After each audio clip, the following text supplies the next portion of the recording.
السلام علیکم ورحمۃ اللہ وبرکاتہ۔ آج کا میرا ٹاپک نماز کسوف چاند گرہن اور نماز خسوف سورج گرہن کے مسائل پر ہے۔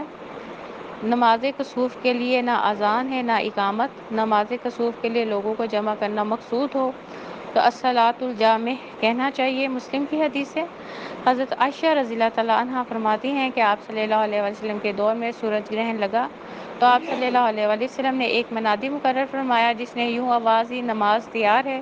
چنانچہ لوگ جمع ہو گئے، آپ صلی اللہ علیہ وسلم آگے بڑھے، تکبیر کہی اور 2 رکعتوں میں 4 رکوع اور 4 سجدے کیے۔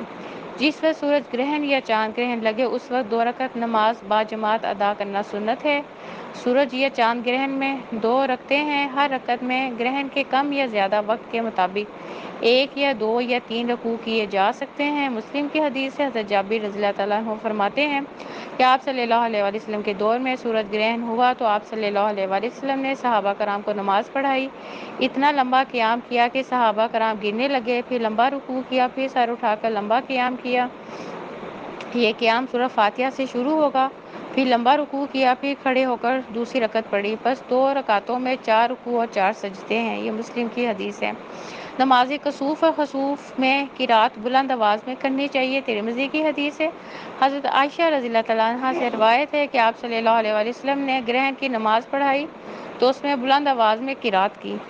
نماز گرہن کے بعد خطبہ دینا مسنون ہے۔ بخاری کی حدیث سے حضرت اسماء رضی اللہ تعالیٰ عنہ فرماتی ہیں آپ صلی اللہ علیہ وسلم نے نماز گرہن سے فارغ ہونے کے بعد جب سورج صاف ہو چکا تھا تو آپ صلی اللہ علیہ وسلم نے خطبہ ارشاد فرمایا، اللہ کی حمد و ثنا کی جو اس کے لائق ہے، پھر اما بعد کے الفاظ ادا کیے۔ یہ چاند گرہن لگنے کی نماز حضرت مسعود انصاری رضی اللہ تعالیٰ عنہ سے روایت ہے کہ آپ صلی اللہ علیہ وسلم نے فرمایا، بے شک سورج اور چاند اللہ کی نشانیوں میں سے 2 نشانیاں ہیں، اللہ تعالیٰ ان دونوں کے ذریعے اپنے بندوں کو ڈراتا ہے، اور یقینی بات ہے کہ یہ دونوں کسی شخص کی موت پر گرہن نہیں ہوتے، چنانچہ جب بھی ان میں سے کسی کو گرہن لگتا ہوا دیکھو تو اتنی لمبی نماز پڑھو، اللہ تعالیٰ سے استغفار کرو، دعا کرو، یہاں تک کہ وہ اپنی اصلی حالت میں آ جائے۔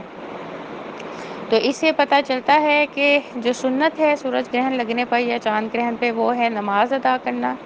جتنے گھنٹے سورج گرہن یا چاند گرہن لگے گا اتنے گھنٹے جو ہے نماز ہم اتنی لمبی ادا کریں گے۔ مذکورہ حدیث سے معلوم ہوا کہ سورج یا چاند گرہن صرف اللہ کے حکم اور اس کی تقدیر سے لگتے ہیں، جس کا مقصد بندوں کو ڈرانا ہے، لہٰذا اس کو سائنسی تجزیات کر کے ختم نہ کر دیا جائے۔